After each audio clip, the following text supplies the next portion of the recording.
Cyberbrainer is an online training platform designed to help individuals and teams learn the latest technologies and become certified professionals, producing a comprehensive learning experience. Say, I created test area role 1 yesterday. Or yeah, this is the one I created yesterday. This is the one I created yesterday. So what I'm trying to do is, for the compensation information, the security group which I created yesterday, I'm going to give a view or a modified access over here so that any person who's assigned to test area and role 1 security group can have either a view or a modified access, as per what I'm going to decide right now.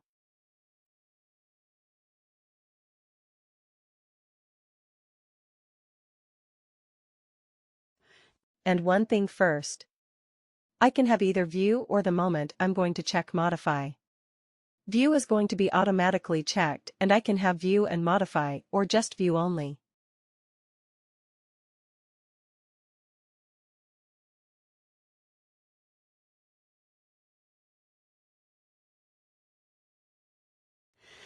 That is because if you are going to have a modified access, view is automatically taken into consideration, which means view is automatically taken. So that is not going to be any kind of an access, which is going to prevent you. Workday has an intelligence system which is going to say, I'm going to be modifying something without viewing access. What am I going to modify? So it is going to be automatically available. Clear. This is kind of an implicit action which happens over there in a real world. In a real world, when you go to a client implementation, all this is going to be done by people called as security admins. Only they will have privileges to actually play around with your domains. Nobody else. Only your security admins, based on policies, approvals, and everything, will say that, say, I have a manager, I have a compensation partner, or anybody will be able to view this, and, again, the compensation partner will be able to see only compensation information. They will not be able to see payroll information or absence information, and your absence partner will be able to see only absence information or not payroll information or compensation information. That is why we have separate domains, separate functional areas. Now does it all make sense to you where exactly functional areas, domains, subdomains, all of this comes in from a supervised organization to a security group? How that is going to be assigned and how you're going to tie it back to your business process and your security group and how you can play around with this. Clear thus far? Any questions, team? Alright. Now I'm not going to play around with this because I don't want to accidentally turn on anything, so I'm just going to cancel what we have made changes over here.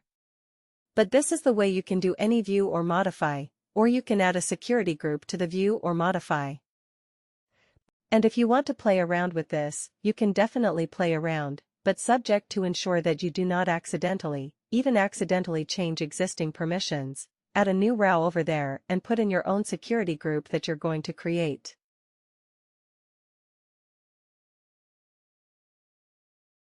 Alright, either it will role-based or user-based. Not an issue, but do it only for your own security group. Don't play with the existing ones. Alright. Security is directly assigned to the user. See. Now let me open a user-based security group. See, like I said, user-based security group is going to be directly assigned to a user. Now let me open a security group over here. Assigned rules. See over here. Let me say, I have absence administrator right now. I open absence administrator over here and all that. If you see over here, it has domain sick policies, business policies, etc. And I see directly members. And if I want to add somebody over here to the user-based security group and I say go to the user-based security group, user-based assign security group, and say assign users. Okay, so I just go directly to assign users over there.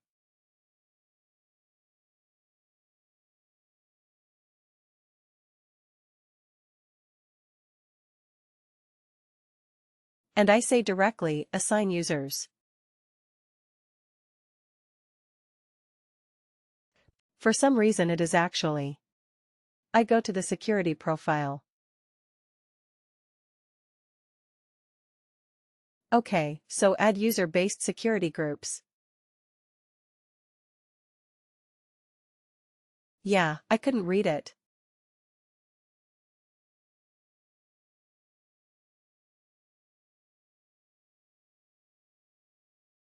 So this is the scenario which happens. A person could be part of multiple security groups and one of those security groups will have a view access. Another one will have a view and a modify access. Get what I'm saying? So that particular scenario that you saw right now where it is just kicking me out of assigning any user-based security group for that user-based assignment security groups. Sorry, user-based security group assignments. You do have specific domains that drive all of this, and Logan, sorry Carol Lee, could be part of one or more of these security groups, or probably two or more of those security groups. One of them could have just a view access. Another one could have a view and a modify access. So it is getting into a conflict over there. So in a real world, you won't have that issue. In a real world, you won't have that issue. It is going to be the minimum of the security. But again, in that case, what is happening is it is like getting into a conflict. You know you can view it. Modify is not happening. That gets into a lot of, I would say, confusion and everything over there. Now that I have this. Okay. Let me open Logan McNeil right now if I want to view all the security groups which are assigned to Logan McNeil. All that I do is I go to security groups. I directly go to security groups, view security groups, and I will see all the other 800 items which are assigned over here. Today morning I went to Carol Lee. She had her on 100 plus and Logan McNeil has 800 of them. And it is very difficult for me to view each and everything. So each and everything, what is happening and where it is getting a conflict. It is kind of very difficult for us to actually.